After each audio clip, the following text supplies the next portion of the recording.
a leader that can deal with us, eventually deal with the Russians, and end this war. 그러면서 젤렌스키 대통령이 개인적 정치적 동기 때문에 전쟁을 끝내는데 반대한다면 문제가 생길 것이라고 말했습니다. 여당 반응은 더 직접적이었습니다. 마이크 존슨 하원 의장은 MBC 방송과의 인터뷰에서 젤렌스키 대통령이 정신을 차리고 감사하는 마음으로 협상에 돌아오지 않는다면 다른 누군가가 나라를 이끌어야 한다고 말했습니다. 스콧 베센트 재무장관도 우크라이나와 경제협정을 논의하지 않는다고 못 박았습니다. He chose to blow that up. So the deal is no longer on the table, just to be abundantly clear. Not at present.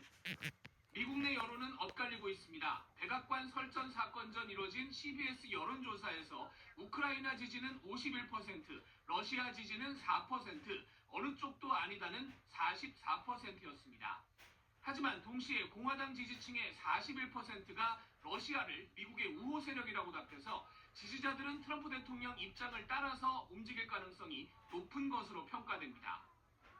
I believe Trump was standing up for the American people instead of being a pushover, pretty much, and putting America first. 민주당은 백악관이 크렘린의 한 부서가 됐다고 비판하고 나서면서 미국 내 갈등도 커질 전망입니다. 뉴욕에서 SBS 김범주입니다. 미국 트럼프 대통령이 비트코인과 같은 가상자산을 전략적으로 비축하겠다고 밝혔습니다. 미국 정부가 범죄자들로부터 압수한 가상자산을 매각하지 않고 계속 보유하거나 정부 예산으로 새롭게 구매하겠다는 건데 이 소식에 비트코인 가격은 7% 넘게 올랐습니다. 정다은 기자가 보도합니다.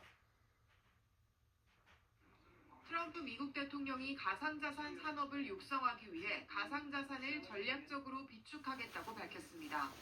가상자산 전략 비축은 비트코인과 이더리움을 중심으로 리플과 솔라나 등도 포함된다고 말했습니다. 트럼프 대통령은 SNS를 통해 미국의 가상자산 비축이 바이든 행정부의 수년간에 걸친 부패한 공격 이후 위기에 빠진 이 산업을 상승시킬 거라고 주장했습니다. 그러면서 디지털 자산에 관한 행정명령을 통해 실무그룹의 가상자산 전략 비축을 추진하도록 지시한 이유라고 설명했습니다. 트럼프 대통령은 미국이 전 세계 가상자산의 수도가 되도록 노력할 거라며 우리는 미국을 다시 위대하게 만들고 있다고 덧붙였습니다. 비트코인 등 가상자산 비축으로 수익을 얻게 되면 현재 36조 달러에 달하는 미국의 국가부채를 줄이는 데 도움이 된다고 가상자산 업계는 주장해왔습니다. 트럼프 대통령은 집권 1기 때는 가상자산에 대해 범죄로 가득 찬 사기라고 비판하는 등 부정적 입장이었는데 대선 도전에 나선 이후 우호적인 태도를 보이고 있습니다. 지난해 9월 트럼프 대통령은 미국이 가상자산 비즈니스를 하지 않으면 중국이 하고 다른 나라가 할 거라며 필요성을 강조한 바 있습니다. 한편 트럼프 대통령의 전략 비축 언급 이후 비트코인은 7.3% 올라 9만 1,000달러 선을 회복하는 등 가상자산 가격은 일제히 급등했습니다. SBS 정다은입니다. 지난 토요일에 있었던 탄핵 반대 집회에서 나온 발언을 두고 후폭풍이 거셉니다. 김영한 전 장관은 옥중 편지에서 헌법재판관을 처단하자고 했고 국민의힘 서촌 의원은 공수처와 선관위, 헌재를 때려 부숴야 한다고 말했습니다. 이에 민주당이 헌정 질서를 붕괴시키는 선동이라고 비판하자 국민의힘은 국민을 극으로 매도한다고 맞섰습니다. 신용일 기자입니다. 서울 광화문에 열린 윤석열 대통령 탄핵 반대 집회. 내란 혐의로 구속 기소된 김용현 전 국방장관 측의 변호사가 연단에 오르더니 김 전 장관의 옥중 편지를 낭독하기 시작했습니다. 불법 탄핵 재판을 주도한 구경대 이미선이 정재선을 즉각 처단하자. 옥중에서 김용현 회사. 같은 집회에서 서천호 국민의힘 의원은 이런 발언을 했습니다. 공수처, 선관위, 헌법재판소 불법과 파행을 제외하였습니다. 이 모두 되어 부시가 됩니다. 처부사!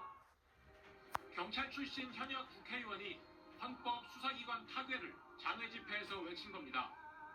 민주당은 김 전 장관의 옥중 편지에 대해 헌정 질서를 붕괴시키는 선동이라고 비판했고 서 의원에 대해선 국회의원이 폭동 사주라며 의원직 제명을 촉구했습니다. 국민의힘을 겨냥해선 극우의 미몽에서 벗어 벗어나라고 주장했습니다. 흔들수록 무너지는 건 극우에 포획된 국민의힘입니다. 국민의힘은 극우의 절벽에서 물러나 국민과의 약속을 먼저 새기기 바랍니다. 이에 대해 국민의힘은 국민은 의회 독재를 일삼는 민주당의 분노의 함성을, 편파성 논란에 휩싸인 헌재와 불법 채용 등 의혹의 중심인 선관위엔 쇄신과 공정성 회복을 요구하고 있다고 반박했습니다. 그러면서 집회에 참가한 국민 모두를 민주당이 극우로 매도한다고 맞섰습니다. 국민을 향한 극우몰이를 멈춰주십시오. 민주당을 비판한다고 해서 거리를 가득 메운 국민을 폄훼하고 모욕한다면 국민의 분노와 함성은 더욱 커질 것입니다. 윤 대통령에 대한 탄핵 심판 결정이 임박하면서 장애 집회도 정치권도 격해지고 있습니다. SBS 신용일입니다. 헌법재판소가 마은혁 헌법재판관 후보자를 임명하지 않는 건 위헌이란 결정을 내렸지만 최상목 대통령 권한대행은 아직 임명하지 않고 있습니다. 국민의힘에선 일부 의원이 단식 농성까지 벌일 정도로 임명을 반대하는 목소리가 커지고 있는데 민주당은 임명을 미루는 건 파렴치하다며 최대행을 압박하고 있습니다. 보도에 한소희 기자입니다.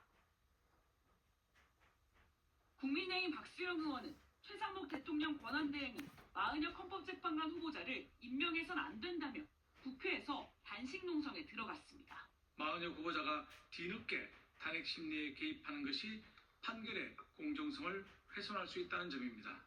국민들은 이를 어떻게 받아들이겠습니까? 개별 의원의 단식이지만 권영세 비상대책위원장이 농성장에 찾아 격려하고 단식에 힘을 모아달란 대국민 논평을 내는 등 국민의힘은 당 차원으로 최대행 압박에 나섰습니다. 민주당은 마 후보자를 임명하지 않는 건 국회의 권한을 침해하는 거란 헌법재판소의 결정이 나왔는데도 최대행이 임명을 미루고 있다며 이는 법위의 분리 마련은 파렴치한 태도라고 비판했습니다. 즉각 마은혁 헌법재판관을 임명하십시오. 그렇지 않는다면 대통령 권한대행이 아니라 내란 대행이라는 역사적 심판을 피하지 못할 것입니다. 민주당은 박 의원의 단식 농성을 탐욕의 생떼라고 규정하면서 계엄 피해에 시달리는 국민에 대한 2차 가해라고 날을 세웠습니다. 최대행은 임명에 대한 의견을 듣기 위해 총리실 등의 주요 간부들에게 공휴일인 오늘도 출근해달라고 당부한 걸로 전해졌습니다. 최대행 지시에 따라 법제처는 관련 법리를 검토해 국무회의 전 간담회에서 검토 결과를 보고할 예정입니다. 이르면 이번 주에 한덕수 총리에 대한 탄핵 심판의 결과가 나올 수도 있는데 정부 관계자들 사이에선 임명을 서둘러야 한다는 의견과 한 총리의 복귀 여부가 결론 날 때까지 기다려야 한다는 의견이 엇갈리고 있습니다. SBS 한소희입니다. 지난달 금융권 가계대출이 5조 원 정도 늘어난 걸로 집계됐습니다. 대출 비수기로 꼽히는 2월을 기준으로 볼 때 4년 만에 가장 많이 증가한 겁니다. 서울 강남권의 집값이 꿈틀거리는 상황에서 가계대출이 다시 급증하는 건 아닌지 우려가 커지고 있습니다. 하정현 기자가 보도합니다. 지난 2월 금융권 가계대출은 1월보다 5조 원가량 증가한 것으로 잠정 집계됐습니다. 5대 시중은행 주택담보대출이 약 2조 6천억 원가량 늘었고 신용대출도 약 1천억 원 증가했습니다.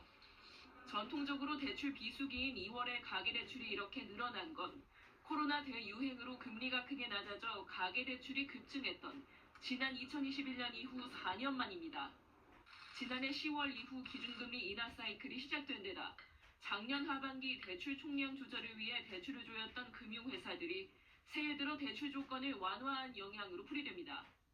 대출이 지금 시점이 그래도 좀 나온다고 인식할 수밖에 없어요. 나오는 사람들 사이에서 마음이 급한 거죠.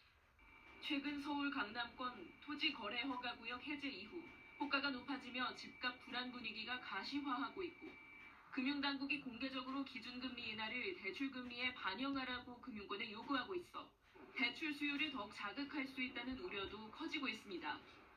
좀 아쉬운 부분들은 대출금리 인하에 대한 공고도 많이 하고 있잖아요. 당연히 대출 수요 더 늘어날 거는 불가피하거든요. 정부는 오는 5일 부동산 시장 점검 회의를 열고 가계대출 대응 방안을 논의할 계획입니다. 다주택자의 신규 주택 구입이나 부동산 갭 투자에 활용될 수 있는 대출을 막는 방안이 우선 검토될 수 있습니다. 내수 부진을 고려해 대출금리 인하를 유도하면서도 금리 외의 방법으로 대출 수요를 억제해야 하는 난제에 정부와 금융권의 고민이 깊어지고 있습니다. SBS 하정현입니다.